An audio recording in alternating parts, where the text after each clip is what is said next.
Good morning, everyone. Sorry for the 1 minute delay. This is Dan Tanding from ICLR. Thanks very much for joining us. Today we have Dr. Andrew Binns and Dr. Ed McBean from the University of Guelph to talk to us about lot-level approaches to control urban flood risk and mitigate basement flooding. Before we get started, I just wanted to remind our attendees that we have our next webinar will be in May. We don't have the date sorted out quite yet, but this will be our annual forecast webinar for wildland fire and the upcoming hurricane season. So brief introduction to Andrew and Ed. Dr. Andrew Binns is a professor in water resources engineering at the University of Guelph. He received his PhD in civil engineering from Queen's University in 2012. And his research focuses on urban flooding, the effects of floods on urban infrastructure, stormwater management and low impact development, and river and stream restoration processes.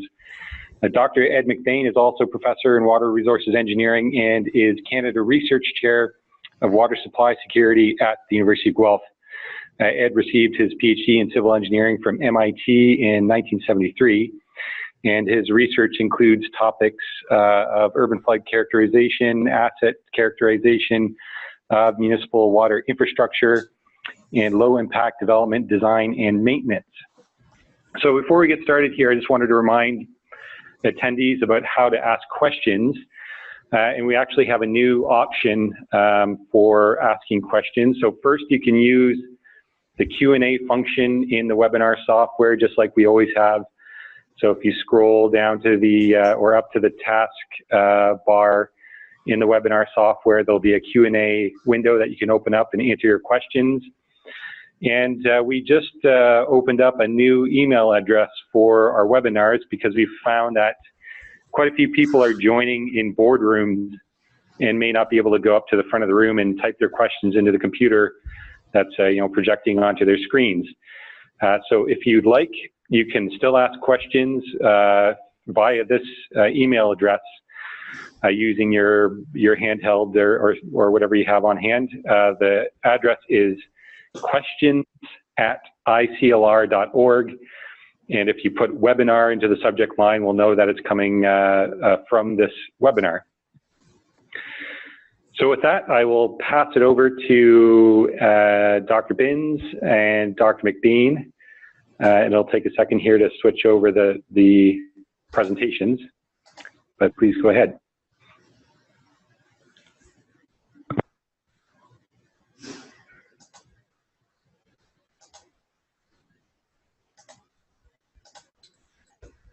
Hello, thanks a lot, Dan.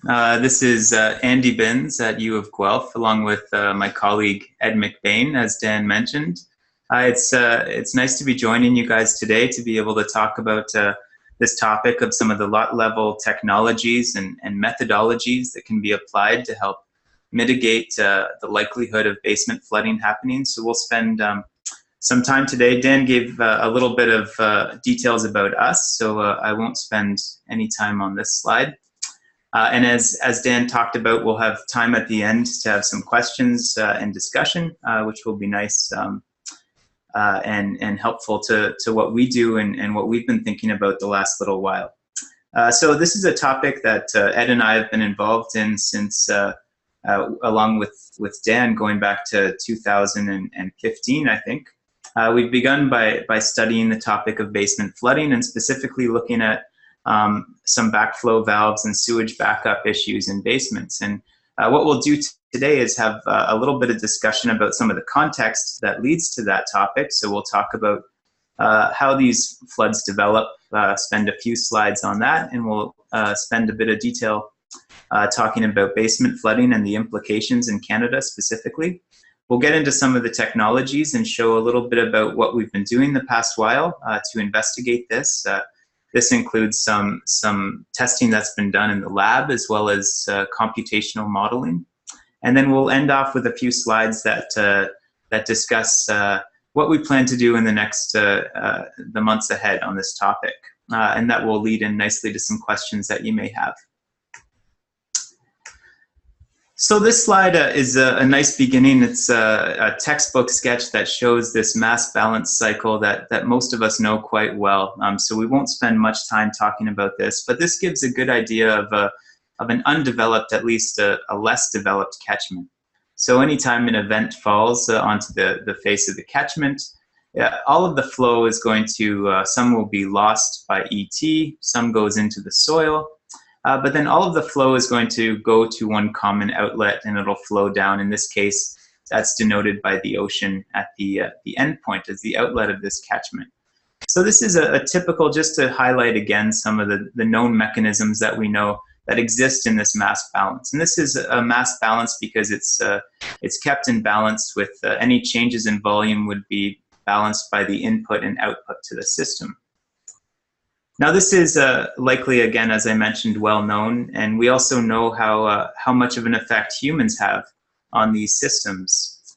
This is a sketch that shows a couple of those such advantages. This is at the catchment scale, let's say, of some of the effects that humans have had on changing the quantities in that mass balance equation that was depicted on the last slide.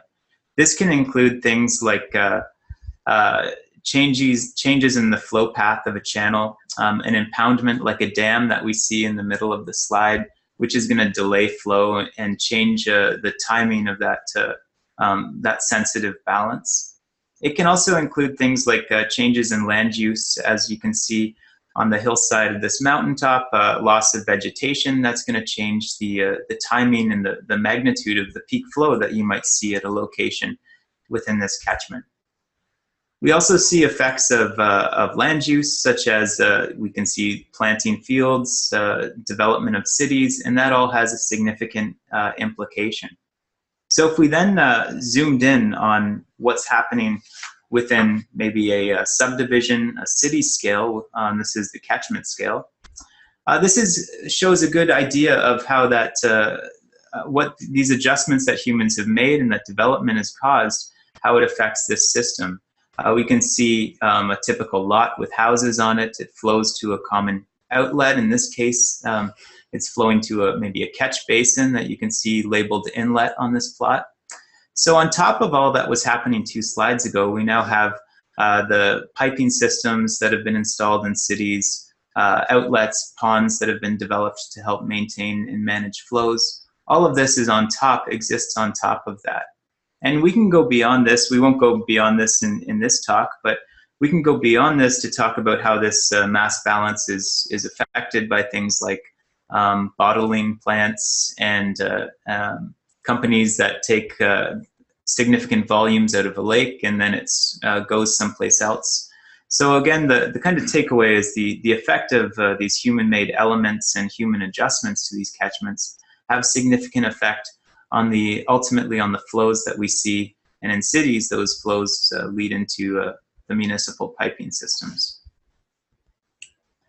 A second adjustment, in addition to land use and development that we saw on the last 2 slides, a second big effect is the effect of changes in climate. And we'll highlight this in a couple slides and along the length of the talk today, and we'll talk about its implications.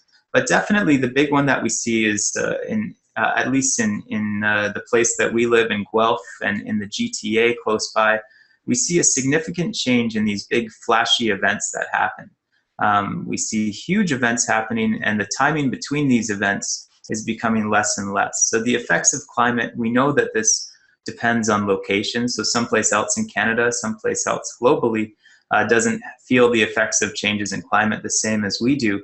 But we know that these effects exist, and they have significant effect on how we manage floods within cities. So this slide highlights a couple of the examples of some of those latest floods that we've seen. And these have been caused by unique mechanisms. Up at the top, we see the GTA flood that took place not too long ago. This was quite a flashy event that happened quite almost unexpectedly and led to something close to 1.1 billion in losses within the city. We also see a flood. This is a flood in Saskatchewan in 2015, a location that's been flooded many times. And this mechanism is typically caused by ice jam-induced flooding and snow melt that comes along the Albany. So not the same type of flooding that we see. But we've also seen the floods out west take place, and just about 6 months ago down southwest of us in Essex County, the significant flash flood events that happened, and immense losses associated with that one as well. So we know that these damages and these events, they've been escalating. We see the changes in land use. We see cities expanding. So the sensitivity to be exposed to these events is also going up as well. So some of the technical and socioeconomic impacts of floods, we can see definitely damage to highways in this one example, and we see lots of movement of sediment and loss of land. You can see a gentleman in the photo in the bottom middle of the slide who's looking at the back half of his lot, and it had completely slumped off into the valley below due to a flood event. We know that we have also aquatic ecosystems, and the health of those can be significantly affected by floods. And then lastly, and most significant to this talk, the issue of basement flooding. So many of these flash flood events that happen lead to significant instances of basement floods. And we'll talk about basement flooding in the next section now ahead.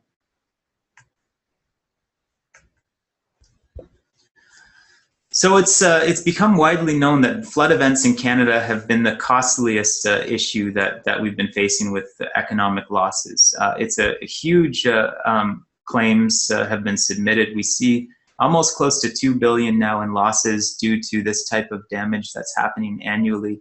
And because of a lot of the things that we said in the past couple slides, and we'll touch on again, this is going up and up and up in the last little while. So we see, as we pointed out with the climate change, we see these flashy events happening quite often, and these events tend to be typically significant and have huge consequences on basement flooding. We see continued changes in land use that continue to affect the extent of flooding. And we see, lastly, we see a lot of economic wealth focused in these cities, and we see changes to the way cities have been planned. So lots of value in basements specific to this one. And so when you have a basement flood, it ends up with a significant amount of losses. And typically in a flood event, it's been estimated that about half of the losses have been due to basement flooding. And lastly, the last point that kind of goes on top of all of this, and this is faced in many locations in Canada and the US and the EU, is we have quite an aging system. We have aging pipes, and that is an issue on top of all of this. So capacity issues associated with those. It's obviously not economically viable to design a pipe that's going to be able to convey the biggest event. So something else has to be done, and something else has to be able to be achieved to help mitigate losses due to basement flooding and mitigate the effect of basement floods. And this highlights just a few of those past events we've talked about going back to May of 2000. It's always difficult to get a handle on some of the amount of instances of basement floods, but this is some of the data that exists, and I would highly suggest this is a lowball estimate. If we look at the August 2005 event, that was 12,000 flooded basements, and significant, again, getting close to $1 billion in damages. So the amount of flooded basements, that can be difficult to collect all of that data, but we see the magnitude of the costs and the losses, I should say, associated with these events is going up and up. And the second thing we see is we see events that should be taking place with many decades between them happening back to back, twice within a decade in some instances. So all of that is changing, and obviously we see the costs continue to escalate. So basement flooding, to continue on with that, it's typically due to inadequate means to kind of convey the flood flows within the lot and within the subdivision, let's say. And it can happen because of multiple mechanisms. So one of those mechanisms is simply flow coming off the land, maybe filling up the window wells and coming into the basement via the windows. So that's one type of basement flooding, one mechanism that it can happen. Secondly, we can see flooding along the foundation wall. So we know that flooding that comes in between the gaps between the foundation wall and the slab of the basement and we'll talk about some mitigating technologies that exist quite commonly to help deal with that. But that's a second type of flooding, a second mechanism that can happen. And then the last type, and this will be the bulk of the focus of what we talk about, is when the sewage system exceeds its capacity and sewage backs up into the home and floods the basement that way. And that's the final mechanism at which that can happen.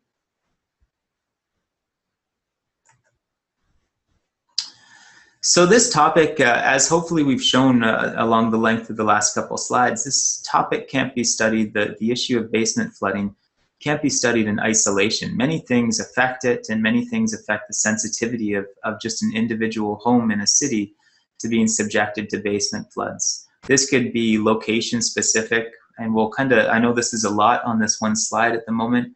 We'll divide this up in the next 5 slides and kind of go one by one. But it could be location specific, catchment details. It could be political issues, bylaws and building codes and that type of thing. And it can also be the city pipes and the lot level technologies installed. So to kind of take these one by one, we know that knowledge of the lot and knowledge of what technologies exist in the home and what's needed to keep those technologies functioning effectively is a big issue.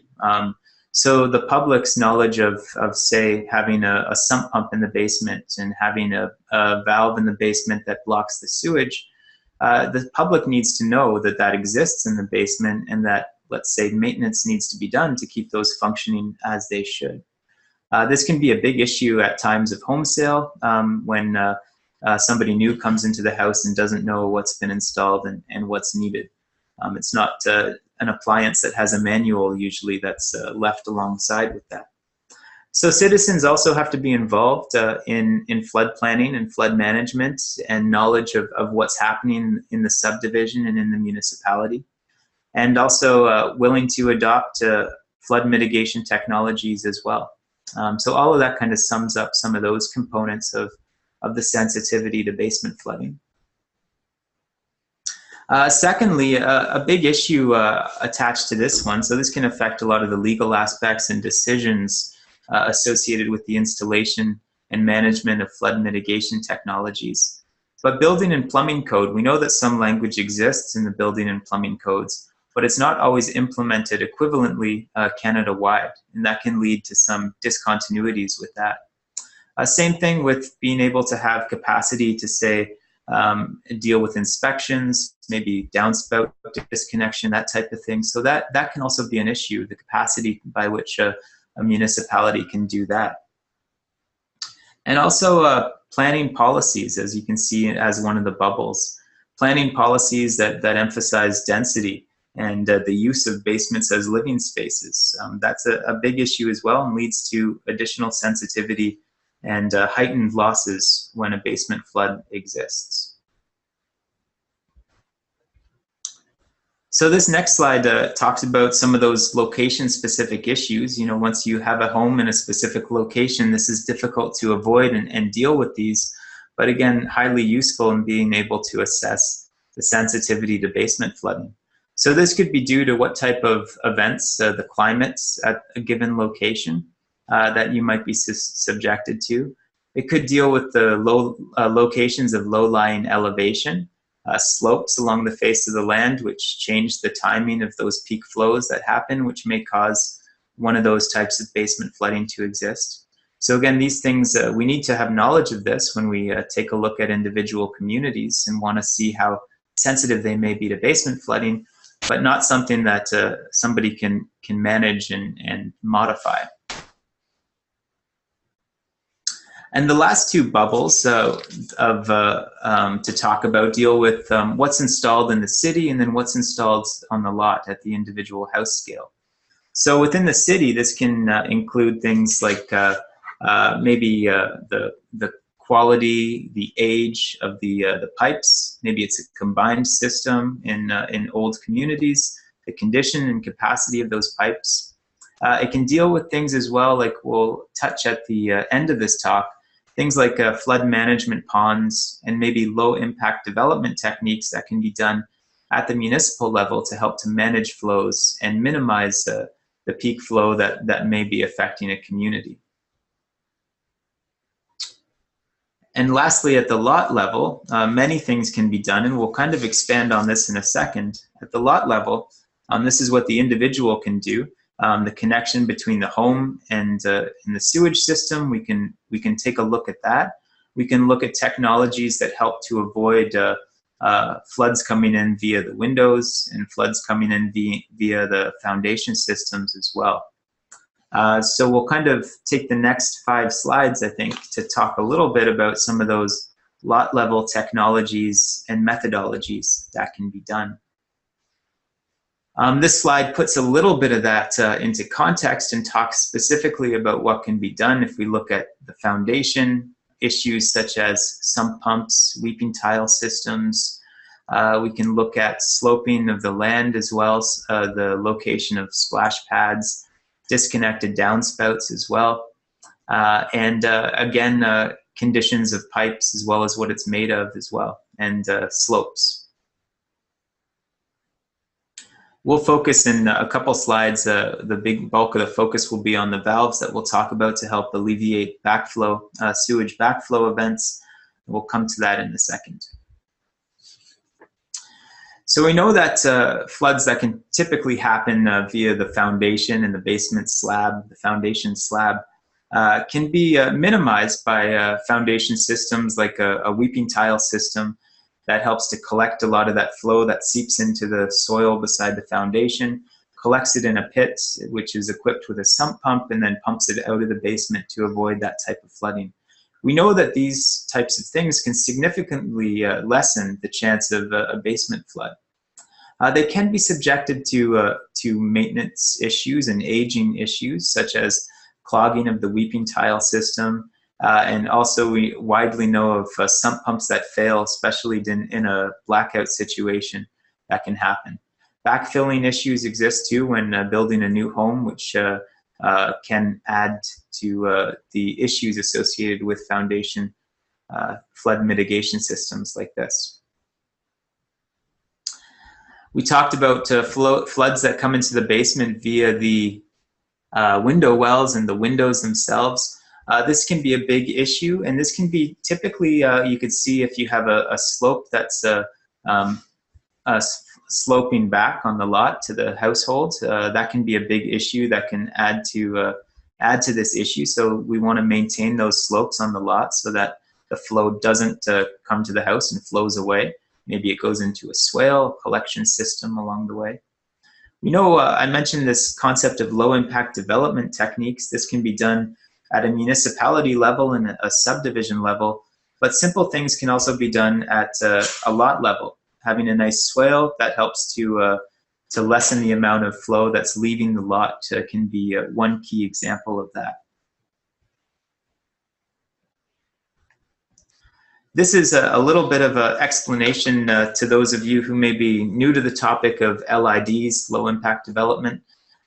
This shows kind of 2 equivalent pieces of land, one without LIDs on the left, and then the second that's equipped with low impact development techniques. You can see things like we've vegetated the top of the building, which helps to lessen the amount of flow that's being collected down the downspouts.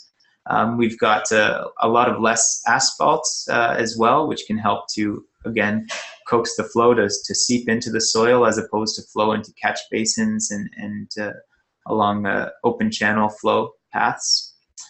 These can have huge benefits on just thinking about the quantity aspect of it. We won't get into this, but obviously LID techniques can also have significant quality effects as well and help to minimize pollutants and contaminants. So that's just a little bit of a slide to show some of those aspects. And again, this can be conducted on a lot level scale as well as a municipality level. So the next slide we'll talk about, which we'll expand on in the coming bulk of the talk today, deals with technologies that can avoid sewage backup. And we'll specifically focus on the valves. We also know we have ejecting systems that can help to pump out sewage out of the basement, but we'll focus on the valves in the next 15 to 20 minutes. So I mentioned this off the top, that when sewage backs up, it's because the system, the combined system is exceeded its capacity, and we see sewage backing up into basements. Technologies exist, and as we'll get to in the next little bit, we can see some installation and maintenance issues which can affect the effectiveness of these technologies. So to go into this in detail, this is a good example of one of these valves that we can see. This is a mainline valve, and this is one example of a technology. This is the most widely known, the most widely adopted lot level technology applied in Canada to help mitigate this type of basement flooding. And these valves by Mainline, Mainline's been one of the leading companies, have been installed in Canada since the 1990s. And we see about 500,000 installed since '98. I think that is definitely a low estimate now going ahead with a lot of the changes that we've seen in the last little while. So many designs exist, and we'll talk quickly about what the typical function and design of a valve is. So this shows a section view of the valve, and in a typical flow, we see the home on the left-hand side, and all of the flow, all of the waste, domestic waste that's leaving the home flows past this valve, and we can see that we have a slope that's induced inside the valve to help move the flow along. We see a clean out on the top so that people can have access within this model to maintain the valve. So when an issue of a backup event happens, which we see on the bottom side of this, we see sewage backing up. And in this case, this is the most common mechanism within these types of valves, which is a gate that lifts. So a gate that has two floats on opposite sides. The gate lifts as the backflow comes in and makes a seal with the valve to keep the sewage out of the home. So that gate lifts in a backflow event, seals, and sewage stays out of the basement. That's the idea behind it, and in this model of a valve. So in addition to that one, so this is the same, the model we just showed the schematic of on the last slide is the valve that's on the bottom of this slide. That's only one such valve, so many valves exist, some with unique applications that exist, and they don't always have the same function. So in that instance, we had a valve installed on the main pipe that's leaving the house, but we could also have small valves installed on individual pipes in the home, individual plumbing connections, which can do the same thing equivalently. A second thing to point out, the valve on the last slide was typically open all of the time. Valves also exist that function in a closed position and only open when domestic waste is leaving the house and stay closed all the time besides that. So that model exists, and it has unique issues associated with it. Specifically, the ventilation of gases can be an issue in those types of valves. The last bullet point on this slide talks about how some valves have a gate, which we showed on the last slide, but some have a technology like an inflatable balloon, which is the case in the top such model. So when a backflow is detected, the balloon inflates and seals off the sewage and doesn't allow it to come into the basement. Some additional points about some of these valves. The hinge can be at the top and at the bottom of the device. We can also see this shows a model called the adaptive valve. The valve can also be situated if the pipe that it needs to be accessed is a significant distance below the foundation slab. A model like an adaptive valve can be able to handle that type of distance. So it doesn't have to be immediately accessible inches below the slab, which tends to be the case in most new homes. So this is a key point. We'll come back to this point in a little bit, but maintenance can be a big issue. So many of these models, if not all of them, need some component of maintenance by the individual. And in some cases, the last bullet point, we typically see these installed within the basement, but they can be installed just outside the home as well, if that's the easiest way and allowable within the city. So this table sums up some of those models that we just talked about and some of the qualities associated with them. We've included it just mostly so that if people want to look back at this and get some additional info about these models. The typical model we saw is the top one, and we saw a gate that's typically open, and that's good because, as I mentioned, it allows ventilation of gases. The flap is hinged at the base. The lid, as you can see with the model on the top of this slide, you can visually inspect what's happening with the valve so you could see if damage and defects existed. And it has the clean out so that maintenance can take place quite easily. So the whole cap doesn't have to come off to do maintenance, just the clean out needs to be uninstalled. And many of these models, as I pointed out, have what's called a self-cleaning slope, a built-in slope within the valve that attempts to avoid deposition of solids, I guess excessive deposition of solids within the valve. So again, some details on a couple additional models. Some of these, when we see models that have a gate that's typically closed most of the time, can be subjected to ventilation issues. So we'll leave it at that with those slides. But definitely those, if you would like some additional info on any of those models, those slides can be a good place to begin to get some basic concepts. So since this technology, I pointed out it was began to be widely used in Canada in the late 1990s. Since it's quite new, we still see significant issues that have yet to be fully documented and gotten a handle of. The big one, issue one, is the accumulation of solids within the valve. So we have the domestic effluent that's flowing on top of the valve.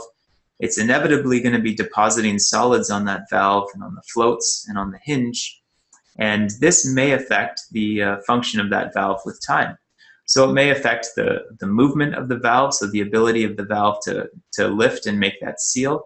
It could affect the condition of the floats that exist on the two sides of the gate, which help to lift that gate.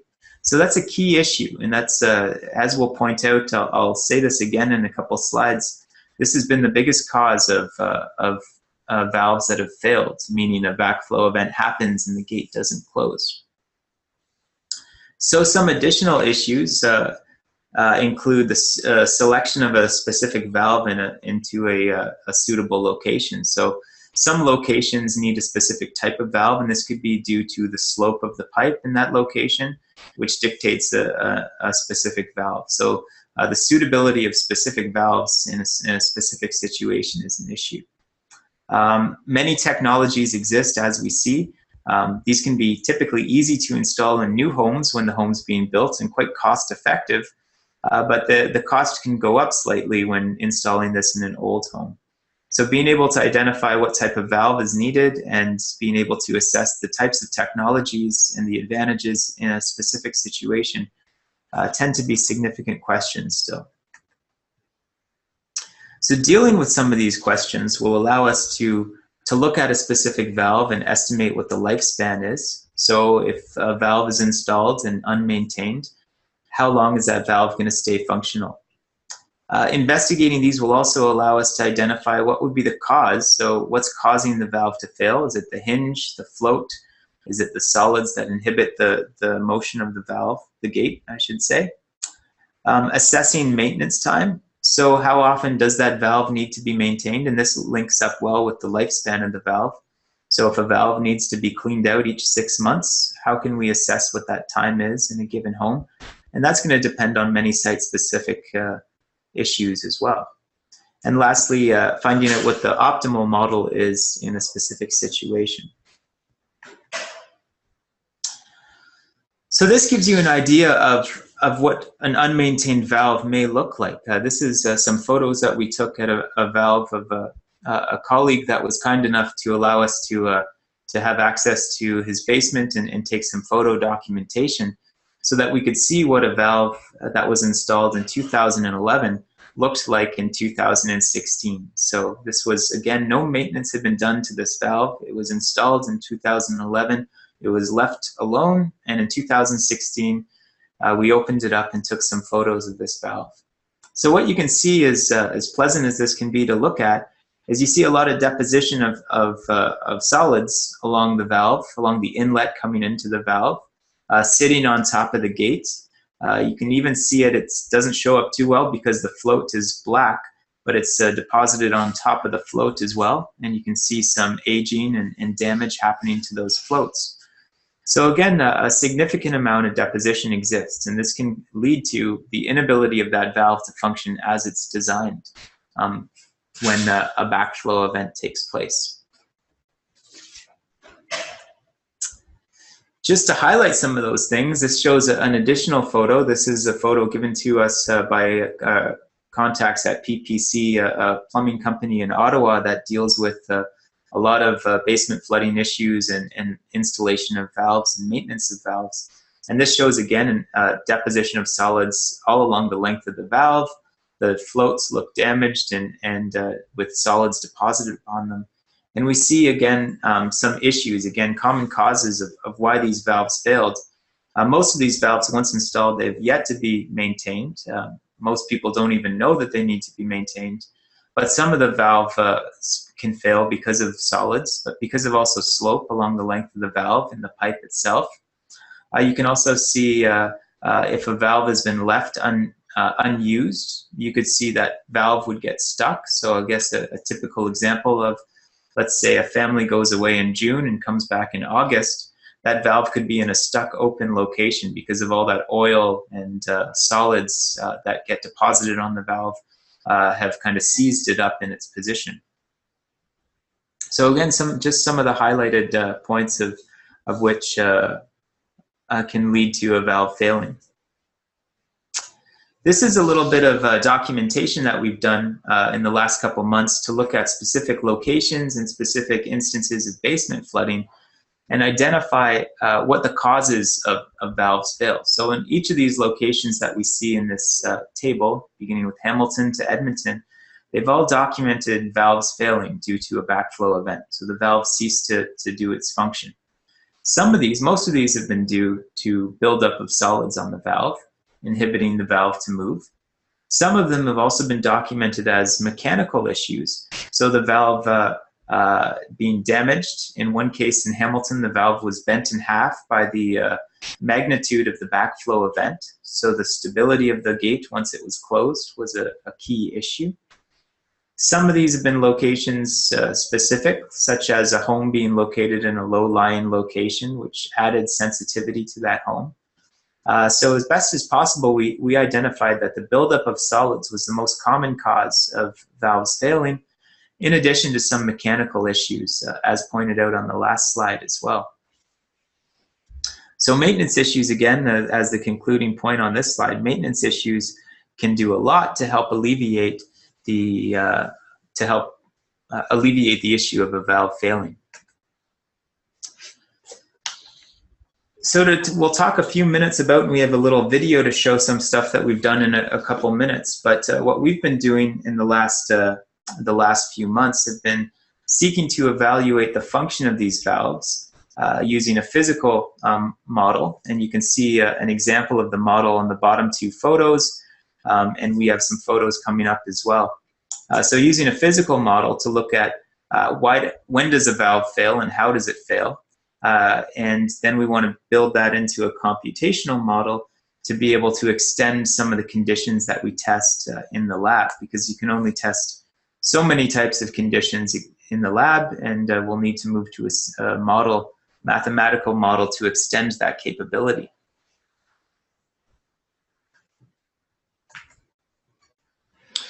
So this highlights some of the testing we've done. So this was on a valve like the one we showed in the schematic.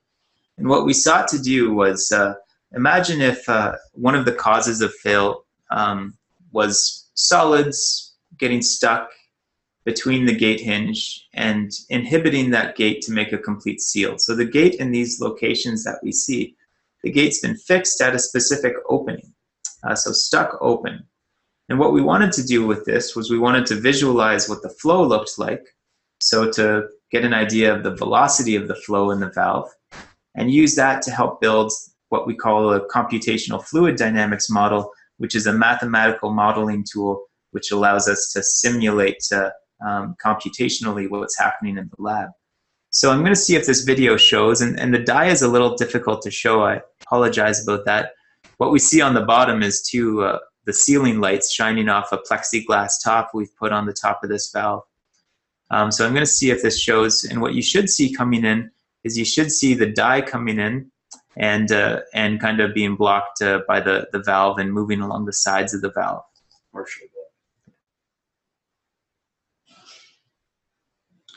So the dye is coming in, so this is kind of a slow building backflow event. And again, we've got a gate that's kind of stuck open, so the backflow event, the gates detected the backflow event and began to close. And we wanted to quantify that velocity field using a dye test to estimate what's happening in the valve at this location.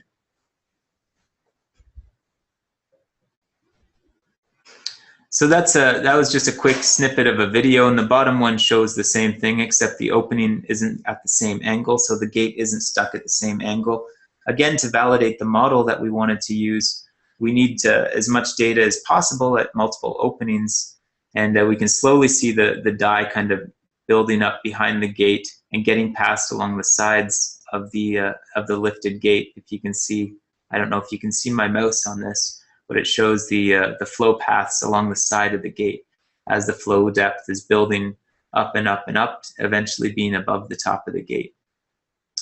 So that's some of the flow visualization that we've been doing, and that's leading into the computational modeling that's been conducted. So this computational fluid dynamics model, CFD model, allows us to look at not just many cases that we can't model in the lab, but it also allows us to extend the timescale of these tests. So eventually, once we have this validated model, we'll be able to look at things on an annual scale. So the usage of a valve on 6 months and see how the maintenance is at that time. And the model is going to allow us to do that because that length of testing is obviously difficult to do in a lab. So this is an example. This is using ANSYS Fluent, which is a common CFD model. And this shows the velocity fields that take place once that flow depth, once the flow builds and fills the whole valve. And again, that gate is stuck in an open position. So we can see the gate stuck, and we see the high velocities that take place coming down between the top of the gate and the opening leading into the home, basically. The home, again, is on the left-hand side. The flow is moving to the left in this backflow stuck open gate location. So this is just an example of some of the CFD testing that we've done using the data that we've collected in the lab to help build this model. So we'll now spend the last few minutes that we have with the final 10 slides to kind of build on what we just talked about with the testing that we've been doing, and to connect that to what we hope to do in the next little while, beginning immediately. So we've submitted an application to continue some of this studies, to continue to look at sensitivity of basement flooding, and ultimately beginning at the basement level and sewage backup focus to see what type of technologies can be used and can be implemented in the home, and what the effectiveness and issues, like we pointed out, on lifespan of the valve, maintenance time, how does the valve fail and why. So to help deal with those questions and quantify all of that in 2017 to 2021. Ultimately then we'd like to, so that's kind of objective 1 on this slide, is to investigate the valves. Objective 2 is then to kind of go a little bit outside of the basement and look at what else can be done on the lot level scale. So what type of low impact development techniques that we talked about a little while ago can be implemented to help to mitigate some of these damages and mitigate the losses. So these would exist. These could be things like putting in a swale between homes, if that doesn't exist, maybe changing the asphalt on the lot as well. So all those issues we could implement, and that's the goal of that is to use some computational modeling to be able to do that, as well as some case study data. So again, this is what we've been doing with the valves, looking at how those valves fail. and building a CFD model to be able to extend the conditions that we can test with that. So we obviously want to conduct these tests, and we want to look at issues of sedimentation as well. So we want to also include, which we haven't done yet, a synthetic waste, household domestic waste that's going to pass that valve, and that's going to have that suspended solid that will deposit on the valve and age the valve. So one of the next steps we'd like to do is to be able to age the valve that way, see those solids deposit, and see the time scale of how those develop and affect valve function with time. So this is going to be conducted with the tests that we've done: flow visualizing, quantifying suspended solids and deposition of solids, and then using the CFD to extend those cases, as mentioned. This gives an idea. This table shows a lot of points on it, and maybe is a little much to take in at once, but this gives the idea of the many possible cases that can exist within a given home, and how doing lab testing would take quite a length of time to be able to study all of these possible cases, and hence the need to do CFD modeling with that. So many types of flow conditions can exist, and that's on the leftmost column. So if we have a backflow effect that's maybe happening quite quickly, that's easy to model and get a handle of. But some backflow effects can happen quite slowly and follow like an oscillating flow. It's called the sloshing effect on this table. And that can have significant issues and maybe sensitivities to the valve. The valve condition, again, this connects to lifespan of the valve and deposition of solids, but the valve can be well maintained, unmaintained. It could have a biofilm developing on it. It could be maintained, but then, as I mentioned in that case of a 2-month vacation, the valve gets stuck open because of the fact that the valve's been unused and left unused a length of time. So those can all be issues. Slope issues obviously can be an issue. The condition of the pipe, blockages that may exist, and the composition of what's leaving the house. So we know that this can be maybe one of the most dynamic components of this. Oils and fats that can go down the kitchen sink can cause big issues. Q-tips and baby wipes can cause significant blockages and issues in the valve as well. So all those types of things can add quite a lot of complexity to the composition of that flow that's leaving the house, and the composition and I should say the damage that may happen to the valve. So again, CFD modeling is going to be able to help us take a validated model with testing in the lab and look at long time scales, as well as many of these cases that we can't always study physically. This comes back, this is the model that we built, which wasn't the same model that was in the photo a couple of minutes ago. That's going to be able to allow us to mix those compositions of the fluids. So we'll have a tank that will have the synthetic waste that would be leaving the toilet, and then the household waste, which would have cooking oils and soaps and those types of things. So we see kind of 2 head tanks, which will flow past the valve and allow us to kind of quantify some of those deposition, velocity issues in the valve, and all those points that we mentioned. A little zoom in of this allows us to kind of swap out many valve models, so we can look at many types of models, as pointed out with the 6 models we highlighted a little while ago. So we can change those quite easily. We can change the slope of this pipe as well, and we can quickly simulate a backflow event by changing the valve, the positioning of the valve. So just to spend the last couple slides to talk about some of the additional LID stuff that we want to do. So once we move beyond the basement, but still looking at lot level techniques, we want to look at LID techniques that can be done to help minimize the loading on the municipal system. So if an LID system, like a swale between homes, is that going to help to lessen the load and lessen the likelihood of a sewage backup, specifically in a location that may have a combined system? So that would be a key thing. So one of the models we may choose to use is the PC SWIM model, which is built off of the US EPA's SWIM 5 model, which allows the implementation of lot level LID technologies. It also allows to put on top of a catchment, you can put the piping system as well on top, so we can simulate quite a dynamic system. And the idea would be to look at some case study cities that we can model and then simulate some LID cases on top of that to see if that alleviates the likelihood of sewage backup. And this takes us to the last slide we've got, which talks a little bit about the significance and ultimate benefit to Canada that we hope to achieve.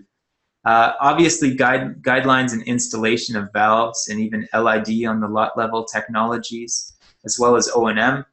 So to be able to come up with some of that conclusively. Technical details, giving some technical knowledge about the function of the valve, lifespan, maintenance that should be done, as well as implications to individuals who may have these technologies. Tell them how to use them and what can happen if a valve is, say, unmaintained a long length of time. And then the last point connects to the cases and looking at things that can be done on the lot level, like the LID, to come up with a tool that could maybe assist to help with decision-making in a municipality and identify locations that would be especially sensitive to basement flooding so that the focus could be put on those locations. This slide just highlights some of the documents, the technical documents we've cited in this discussion. And we have a long list of additional citations. If anybody would like this, we'd be happy to pass this along to them. Some acknowledgements. We acknowledge Dan, Paul, and Glenn and all of the help they have been in getting this going and with this topic. The committees that Dan has established, his municipal committee, has been giving us a lot of good guidance and connections to valves installed in Canada. We've got some students that have been involved at both London, at UWO, and now at Guelph. So definitely thanks to all of them and faculty as well. So that takes us to the final slide, and we can maybe have some Q&A now if we have time. So Dan, do I pass this back to you? Yep, you can just leave your slide up there, but I'll sort through the questions. So we're getting quite a few questions online, and I just wanted to remind you to, if you have a question, submit it using the Q&A box in the webinar software, or if you happen to be in a boardroom and can't access the computer that's presenting to your group, you can email your questions to questions@iclr.org, and we'll make sure they get asked. So a few questions here. I think a good one to start is a question about how long backwater valves have been used in Canada. So you mentioned the mainline backwater valve, the sort of most commonly used model in Canada had been installed since 1998. But we know that in other jurisdictions that they've been installed, for several decades before 1998. Do you have any information on the sort of varying duration that backwater valves have been used in Canada in different regions? That's a good question. So I know the point about the 90s and 1998 specifically. That would be a good question about Canada-wide. How is that unique? I know mainline began in I think in Edmonton, and that may be a location that's had valves the longest. I know they have specific municipal policies about the valves. I don't know offhand though, Canada-wide, how maybe the implementation has gone about. I agree. I mean, if anybody has additional insights, we'd be very happy to receive them and follow up. Great. Okay. Yeah, and I guess people contacting us about information, but additional would be great. Yeah. So I guess you highlight a point that it's varied across the country, and different jurisdictions have different timelines, and it depends a lot. The question specifically was coming from Quebec. And I understand that they've been requiring them or encouraging them for maybe 10 to 20 years before the mainline valve came around. And the inline valves have been around for quite a while as well. I understand Winnipeg has been using them since 1979. So there's quite a bit of variation, and I think it depends a lot on the municipality as well as the provincial policy. But that's a good question that I think we can sort out to spend some time on here.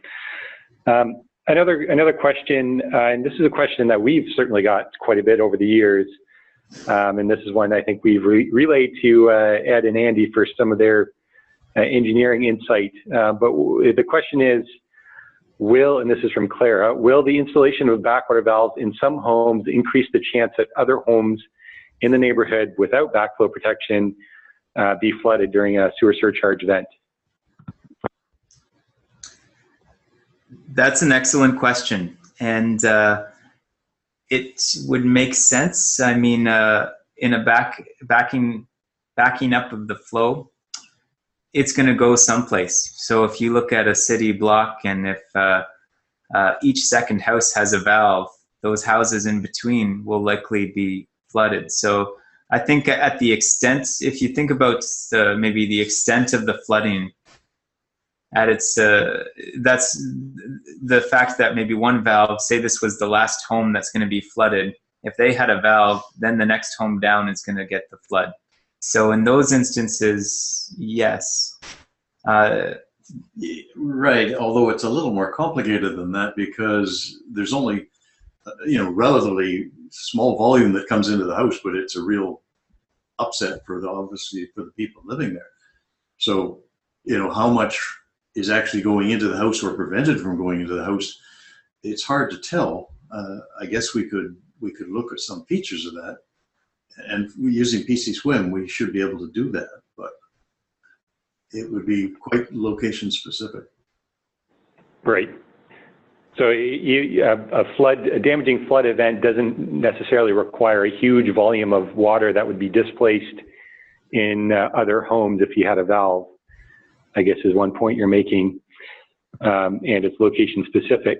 And I might add to that Andy, you highlighted earlier on in the presentation all of the various factors that lead to basement flooding, and backwater valves are one component of potentially dozens and dozens of different approaches. I think one thing to remember is that backwater valves are one component. The other big component for reducing sewer backup risk specifically is reducing the amount of water that actually enters the systems in the first place. So you want to make sure that you're not just relying on one measure to reduce risk. You've got to think about the whole system. Another question from a staff person at one of the bigger municipalities in Southern Ontario. So this is an area where they've been doing a lot of work on downspout disconnection, but there are a lot of highly dense urban areas, and it's often difficult to disconnect a downspout because there's not enough area per lot to sort of absorb that water. And when you end up having icing problems on walkways, even potential for increased flood risk from downspout disconnections in neighboring properties. So this is a bit of a challenge because you often will have to rely on the downspout draining into your sewer connection, into your maybe your foundation drainage if you're in an older area, which means that you're not really a candidate for a backwater valve installation. Because if that valve closes, you're going to be getting back up into your basement from your downspout connections. So what are the options to manage what are potentially huge amounts of water from downspouts on small urban lots without having to connect them into municipal wastewater systems? Do you have any thoughts on that? As the silence suggests, it's really complicated. I mean, backwater valves are useful in some respects, but they don't solve the problem, as you yourself, Dan, referred to in a previous response. It's only one of the dimensions. Unfortunately, when we get huge rain, and clearly that's, all the indications are that climate change will make this problem even more challenging. we've got to look at a portfolio of things, of which backwater valves is just one. We'll be able to assess some of them by the PC swim, but clearly that would be a particular set of examples.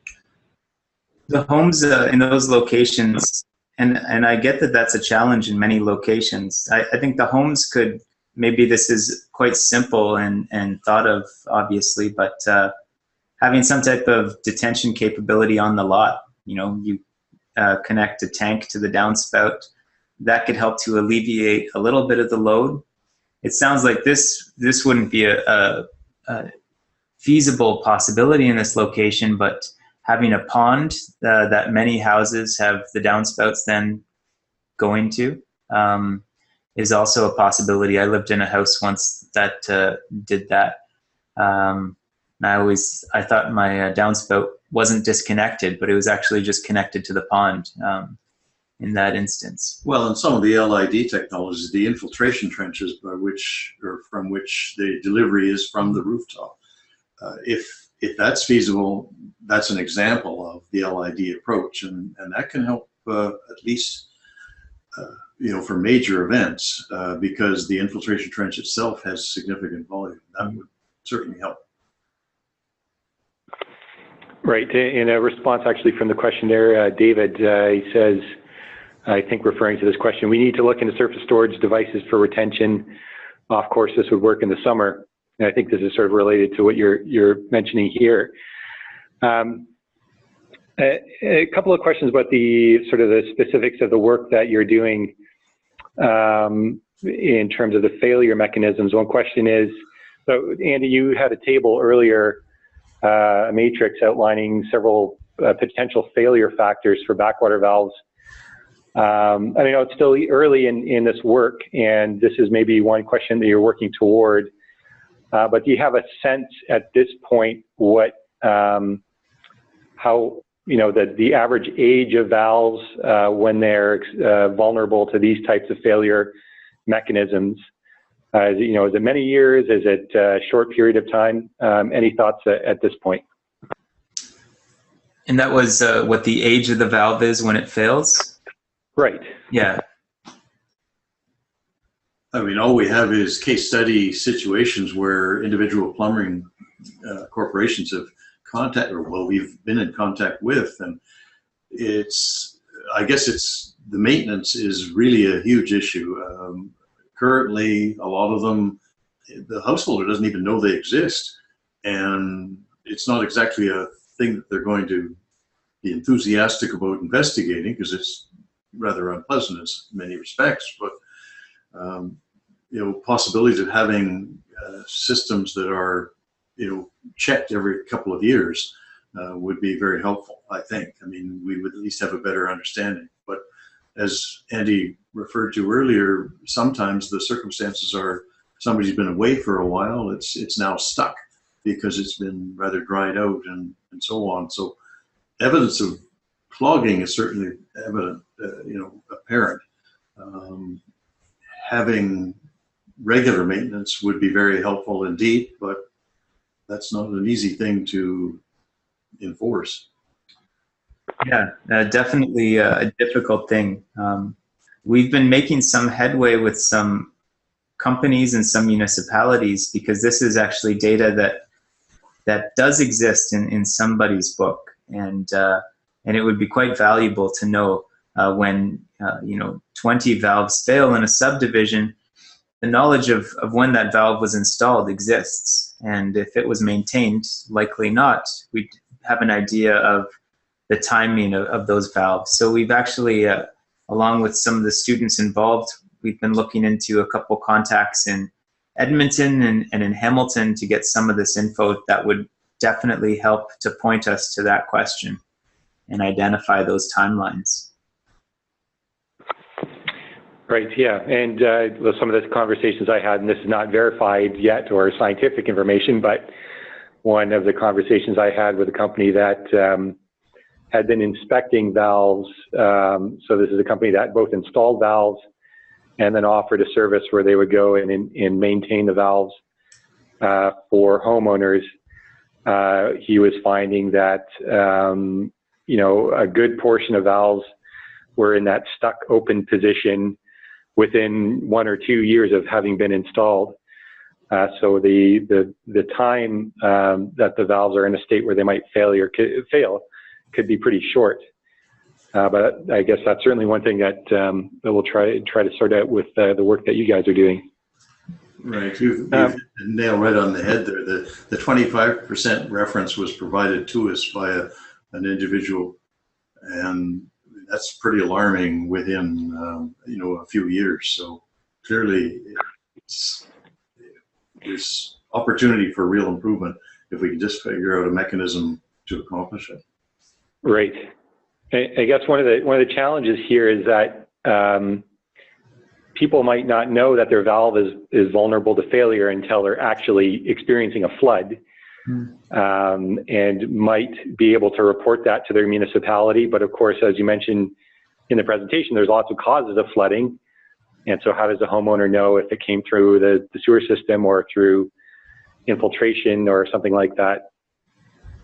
And so one of the only ways of actually getting a sense of the state of the valves is going out and physically inspecting them, which for a lot of people hasn't been done. And just because it fails on today, let's say, doesn't mean it wouldn't have failed 6 months ago if a backflow event happened. So the data could be a bit misleading that way too, if we wanted to pin down the length of time it took until the valve was in a failed state. Right. You even have a neighbor who actually, they have a lot of oil, the nature of what they cook, and the city actually had to come and clean out the sewer. It was not a flooding problem. It was a plugging of their lateral to the sewer that actually clogged, and that was the reason for the alarm. But clearly, if there had been a heavy rainfall in that area, theirs would not have worked. Well, I suppose it might have prevented it just by virtue of the clogging that existed. But all I'm saying is that better understanding on the part of the homeowner of not putting things like that down into the sink would be very helpful. It's just mentioned, however. Right. Another question from an online participant. Do homeowners know when the backwater valve is activated? Do they know the valve is closed? And do they know that the valve would have been used, in an event, and thus sort of saving them from a flood event? That's a good question, because that's been the cause of some basement floods. The valve closes and the family doesn't know, and they use the bathtub, they empty the bathtub, and it floods the basement. Most the valves that we saw, we didn't see that technology in the slides that we showed, but a technology does exist that can notify the individual when the valve is closed. It's not that expensive to do, but it'll make a beeping sound in the basement when that valve is closed. So it just senses when the gate lifts and makes the seal to let people know that the valve's sealed. Right. There are some patents that are in development.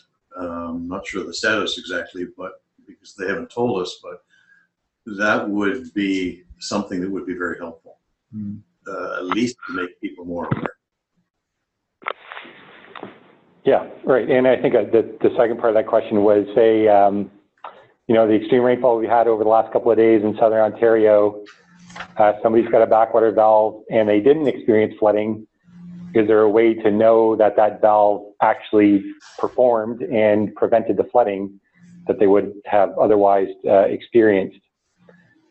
And I think the technology that you're mentioning might be able to provide some insight on that. But to date, most valves are installed as is without the monitoring information or monitoring systems. And we don't necessarily know how often they're sort of triggered. And the only way to go and see if a valve is closed is you have to physically go to the basement and open the inspection chamber and look at the valve and see if it's closed, which is obviously not practical. And interesting that the pictures that you had of the valve from one of your colleagues there, the top of the valve is clear, but it was covered in dust. So it might be hard to see what's inside, and that would be a pretty simple maintenance measure just to keep the valve clean. Mm. Another question, from Pamela, do any municipalities have monitoring systems in place to track when and where basement flooding occurs? How is this managed? Is it voluntary reporting? I know of a few cases in which this data exists and municipalities collect this. It won't be, and I don't think it's all encompassing because it's based on phone calls that they get. So citizens phone in to say my basement flooded, and I know that is mapped out by some, if not, I think any municipality that's getting that data would be compiling it in that type of way. Some of that we've seen published. A lot of that is also quite sensitive because it may affect, let's say you identify a few communities within a city. It can have a significant effect on home value and home sales. But we have seen some of that stuff published and that looks at that data. And again, much of it is based on phone calls that the city gets. Yeah, that's my experience as well, is homeowner complaints. And one of the things that we found with some of our surveying is that there's a pretty big difference in the number of insurance claims for flooding and the number of homeowner complaints. In many cases, the number of insurance claims is much higher, suggesting many people don't report to the municipality, which is could serve as a pretty big data gap. If there are other approaches, I know there are some municipal attendees on the line here. If you have other approaches to identifying homeowners that were affected by flooding aside from voluntary reporting, it certainly would be interesting to know about that if you had a chance to type a response in the Q&A box. I had some questions about the physical model and the example that you provided where you had you're running the dye test and you had the valve gate open at certain angles, 10 and 15 degrees, or the examples that you had. Is the purpose of this to test out a sort of realistic scenario where a valve gate is stuck at that angle for some reason? Is this something that you found so far going out and talking to people in the field that is a common scenario, or are you going to be running through all sorts of different angles from 10 degrees to 90 degrees? Yeah, that's a good question. So that's definitely doing two things. One of which is that has been a documented mode of a fail. So if something gets stuck between the hinge and the wall that the gate's going to make its seal with, the gate's is going to lift up half the way maybe and get stuck in that position. So it is a mode that could happen and that's been documented to happen. And like the question was asking, we would be looking at and will be looking at multiple openings to be able to see how the flow field, let's call it, exists in the valve at those times. But the second key benefit of that is that data. To build a mathematical model, we need some actual data out of the lab. And this allows us to take cases and to validate the model. The model knows the equations to use to calculate the velocity of flow and eventually deposition of solids. But it doesn't have the validation data that it needs based on this site-specific case. So it's taking that data then and using that data at all of those openings to validate the model and adjust the model so that it is actually doing what we want it to calculate. Yeah, then obviously the next step is to then use that model to investigate other options like changing the slope of the valve. So we're really just calibrating the model against a finite set, a feasible set that we could physically model. But then once we have a calibrated model, we can explore other options with the mathematical model quite readily. We just need to, the CFD modeling is quite complicated. So it's three-dimensional and influenced by many features. But if we can get a good calibrated model, then we can investigate a wide array relatively easily just by changing input model parameters. So it's that follow-up stage that will allow us to investigate other options, other aspects. And we do hope, well, we do plan on using the physical model to study the deposition of solids and the aging of the valve that way, and then simulate a backflow event to see, to be able to get an idea of how long is it going to take with a typical household usage to make this valve inefficient. Okay, great. Another question about one of the things you stated in the presentation was there was a case of mechanical failure for a valve where the gate actually bent in half. And I'm wondering if you guys have any thoughts on the the amount of pressure that we're talking about in sort of a worst case scenario for sewer surcharge. I understand that valves are designed to sort of prevent leakage up to 5 psi and to sort of maintain their integrity up to 15 psi. Are these figures adequate? How bad can it get? So we don't know if that's adequate. I think that's what's quoted by Mainline, the 5 and 15 psi. I don't know. I mean, that was quite a shocking case in Hamilton of the valve being bent in half. And was that due to a defect in the valve itself? Was it due to the magnitude of the event and the loading on that gate once it closed? So that is definitely something that is quite possible to test in the lab. And we've actually began, we didn't show any of this data, but with the existing model, we've collected a little bit of this data of basically thinking about with that one image that showed the tanks, the head tanks that flowed past the valve. We can study to see at multiple head values what becomes the loading on the valve and what can it withstand up until and when does it begin to leak. So that is quite a feasible test that we've begun to do to look at that question. But so at the moment, I don't know if the 5 to 15 psi makes sense.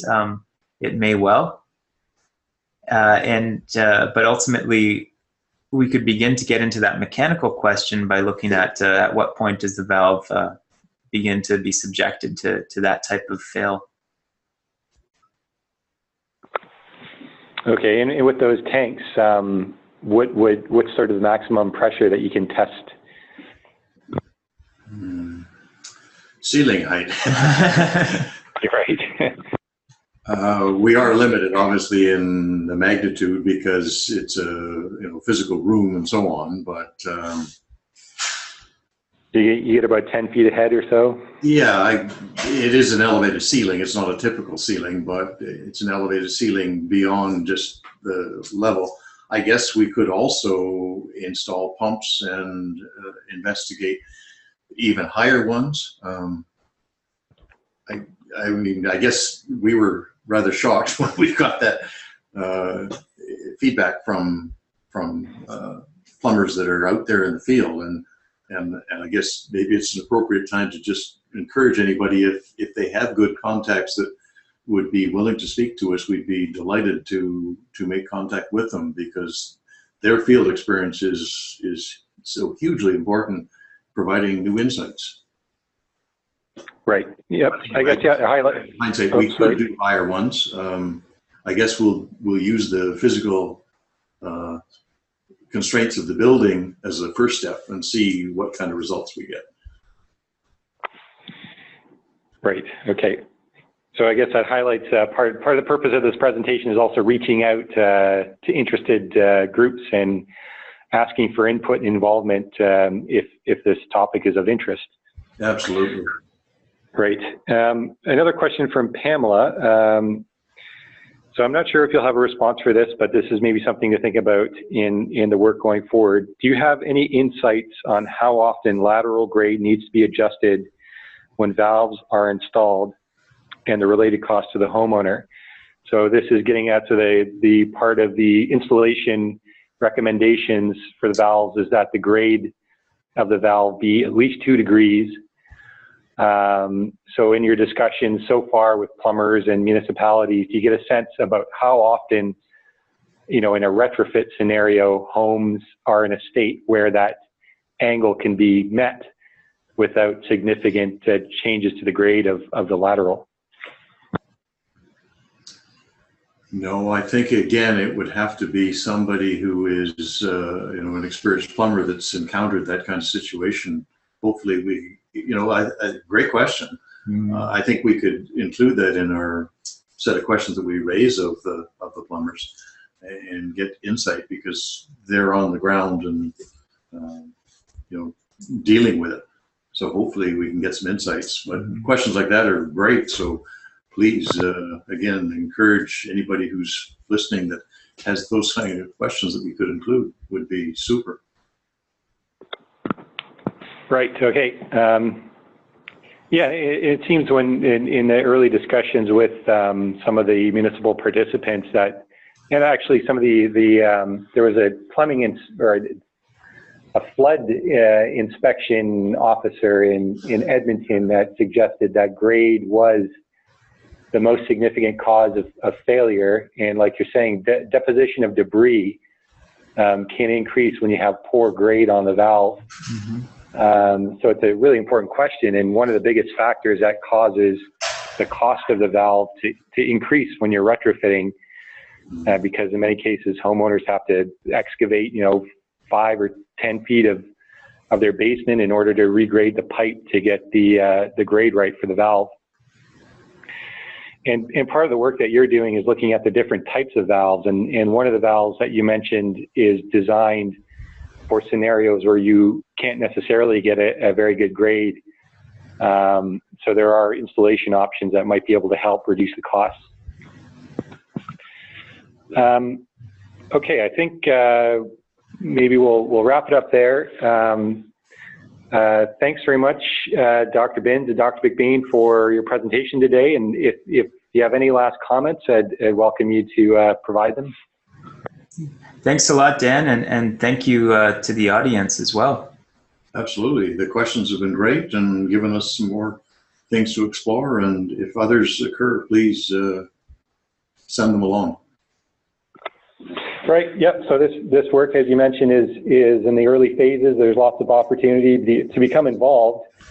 And if you have specific questions that you think that Andrew, Dr. Binns, and Dr. McBean should be considering as part of their work, use their email addresses and contact them and follow up.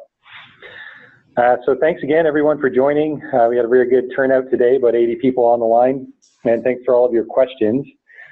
And one last note that our next webinar will be in May, and this will be our wildland fire and hurricane season forecast, which we do every year. So keep an eye in your inboxes for an email on the date of that event. And with that, thanks again, Dr. Binns and Dr. McBean, and this concludes the webinar. Thanks, everyone. Thanks.